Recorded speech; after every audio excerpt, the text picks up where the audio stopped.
2025 भर्तियों का वर्ष आज ही सुनिश्चित करें अपना सिलेक्शन और डाउनलोड करें तैयारी कर लो ऐप। नमस्कार, एजुकेशन नगरी में आपका स्वागत है और मैं हूं आपके साथ विनीत।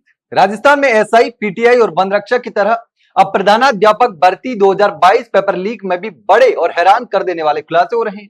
वैसे तो लगातार एसओजी इस मामले में कार्रवाई भी कर रही है, लेकिन अब फर्जी तरीके से पेपर पढ़कर प्रधानाध्यापक बने आरोपियों से पूछताछ में हैरान कर देने वाले खुलासे हुए हैं, जिसने न सिर्फ इस भर्ती की पवित्रता पर ही सवाल खड़े कर दिए हैं, बल्कि भर्ती परीक्षाओं की पारदर्शिता पर भी गंभीर संदेह पैदा कर दिया है। दरअसल हाल ही में एसओजी द्वारा गिरफ्तार किए गए अर्थशास्त्र के 4 प्रधानाध्यापकों से हुई पूछताछ में सामने आया है कि सिर्फ एक ही नहीं बल्कि कई गैंग पेपर लीक के धंधे में शामिल थी। पूछताछ में पता चला कि ये पेपर लाखों रुपए में बेचे जा रहे थे। जहां एक गैंग 10 लाख रुपए में पेपर देने को तैयार थी, वहीं दूसरी गैंग उसी पेपर को 15 से 20 लाख रुपए में बेच रही थी। इससे साफ हो गया कि पेपर लीक का यह धंधा सिर्फ परीक्षा पास कराने के जरिया नहीं, बल्कि यह एक मुनाफे वाला कारोबार भी बन चुका है। प्रधानाध्यापकों ने भी खुलकर बताया कि उन्होंने सस्ती डील छोड़कर महंगे दामों में दूसरी गैंग से पेपर खरीदे, क्योंकि उन्हें ज्यादा फायदा वहां दिखाई दिया। एसओजी की अब तक की जांच में यह खुलासा हुआ है कि प्रदेश भर में 4 से 5 गैंग सक्रिय थी, जो न सिर्फ अर्थशास्त्र बल्कि अन्य विषयों के पेपर भी लीक कर रही थी।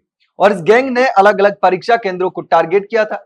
यही नहीं, इन परीक्षा केंद्रों पर मौका तस्दीक यानी पहचान की प्रक्रिया भी पूरी कर ली गई थी, जिससे यह साबित हो सके कि आरोपी वास्तव में परीक्षा के दौरान वहां मौजूद थे। इसके साथ ही फॉरेंसिक साइंस लैब को राइटिंग सैंपल भी भेजे गए हैं, ताकि यह पता चल सके कि पेपर हल करने में उन्हें की हैंडराइटिंग है या फिर नहीं। एसओजी के अनुसार गिरफ्तार किए गए चारों प्रधानाध्यापकों ने जुलाई 2022 में हुई भर्ती परीक्षा से पहले ही पेपर प्राप्त कर लिया था और उसकी तैयारी भी कर ली थी।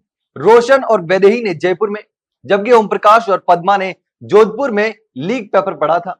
इस चारों की गिरफ्तारी 11 और 12 जुलाई 2025 को हुई है और अब उन्हें 18 जुलाई तक रिमांड पर रखा गया है, जिससे आगे की पूछताछ भी लगातार की जा रही है।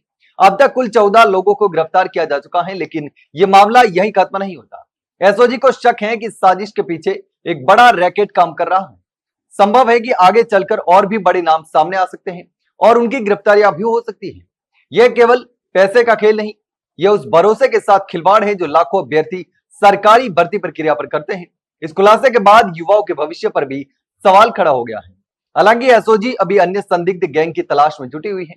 इस मामले की परतें जितनी खुलती जा रही हैं, उतनी गहराई से यह घोटाला देश की शिक्षा व्यवस्था को झकझोर रख रहा है। लेकिन इस पूरे मामले पर आपकी क्या राय है, कमेंट सेक्शन में कमेंट करके जरूर बताना।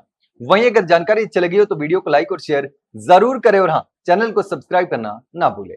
फिलहाल के लिए इतना ही, जल्द मिलते हैं एक नई जानकारी के साथ। तब तक के लिए नमस्कार।